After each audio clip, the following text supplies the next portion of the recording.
హరిహర వీరమల్లు చిత్రం ఘన విజయం సాధించాలని అవనిగడ్డ నియోజకవర్గ యువ నాయకులు మండలి వెంకట్రాం కోరారు. అలాగే రాష్ట్ర ఉప ముఖ్యమంత్రి కొణిదెల పవన్ కళ్యాణ్ నటించిన హరిహర వీరమల్లు చిత్రం విడుదల సందర్భంగా మంగళవారం సుప్రసిద్ధ పుణ్యక్షేత్రం మోపిదేవిలోని శ్రీవల్లి దేవసేన సమేత శ్రీ సుబ్రహ్మణ్యేశ్వర స్వామి వారి దేవస్థానంలో వెంకట్రాం ఆధ్వర్యంలో జనసేన పార్టీ నాయకులు చిరంజీవి పవన్ కళ్యాణ్ అభిమానులు ప్రత్యేక పూజలు చేశారు. ఇక స్వామివారి నాగుల పుట్టలో పాలుపోసి గర్భాలయంలో కొలువై ఉన్న శ్రీ సుబ్రహ్మణ్యేశ్వర స్వామి వారికి విశేష అభిషేకాలు ప్రత్యేక పూజలు జరిపించారు. హరిహర వీరమల్లు సినిమా పవన్ కళ్యాణ్ గారు నటించినటువంటి ఈ హరిహర వీరమల్లు విజయవంతం చేకూరాలని ఈరోజు ఇక్కడ మోపిదేవి సుబ్రహ్మణ్యేశ్వర స్వామి దేవస్థానంలో ప్రార్థించడం. ఎందుకంటే చాలా కాలం తర్వాత పవన్ కళ్యాణ్ గారి మూవీ రిలీజ్ అవుతుంది.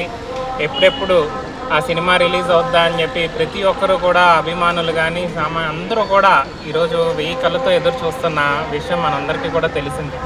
అటువంటిది ఈరోజు విజయవంతం చేకూరి మంచి పేరు తీసుకురావాలి. పవన్ కళ్యాణ్ గారు ఈ రోజున 3.5 సంవత్సరాల తర్వాత విడుదలవుతున్నటువంటి సినిమా ఇది. ఎందుకంటే ఆయన మనందరికీ కూడా తెలుసు, రాజకీయంలో ఈరోజు ప్రజల కోసం నిరంతరం ప్రజల కోసం పోరాటం చేస్తూ ఈరోజు అనేక విషయాలుగా వాళ్ళు ముందుకెళ్తున్నటువంటి వ్యక్తి. ఈ రోజున మళ్ళీ కొద్దిగా సమయాన్ని కేటాయించుకొని ప్రతిరోజు 2 గంటలకు మళ్ళీ ఈ సినిమాని పూర్తి చేసినటువంటి విషయం మనందరికీ కూడా తెలుసు.